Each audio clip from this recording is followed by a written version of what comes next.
এই যে টাইমটা দেখে নিলে, কটা বাজে দেখে নিলে।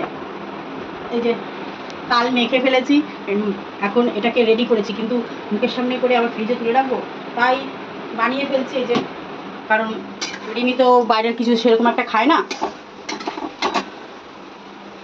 আর তালের বড়া শুনেছে যখন মা কখন করবে কখন করবে, তাই ভাবলাম যে ওদেরকে খাওয়ানোর আগে আমি বড়াটা কিছুটা ভাজি, তারপরে বাদ বাকিটা দেখা যাবে পুরোটা করতে পারবো কিনা, জানি না করতে পারবো কিনা।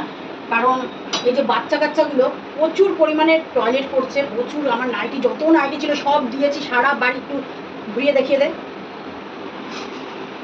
কার বাড়িতে এরকম আছে বলো? সারা বাড়িতে এরকম মেলা।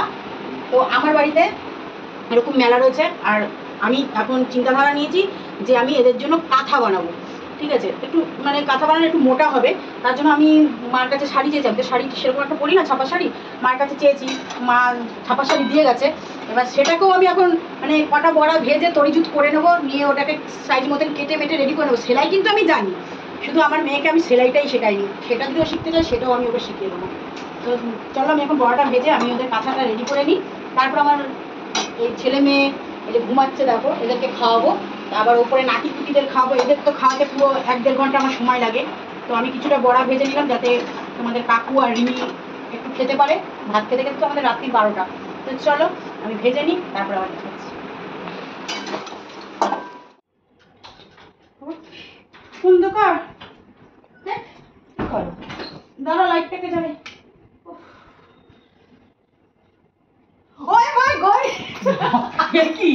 একই ছিল এটা, আমি জানি তালের বড়া হচ্ছে, আমি খুব ফ্যামিলি। আর আমার জ্বর এসছে, এত কষ্টের মধ্যেও ভালো খাই যেহেতু করে দিলাম। চল আনাও, যে ক্যামেরা ধরেছে ক্যামেরাম্যান, আই খাই দাও। আচ্ছা না না না না না, মানে খোলা আছে।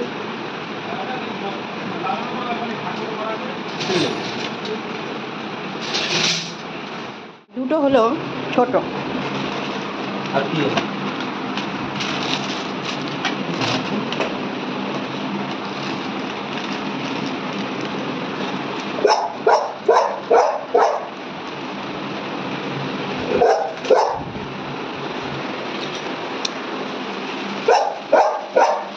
দাঁড়াও, তোমার তো এটার কথা বলতে ভুলেই গেছি।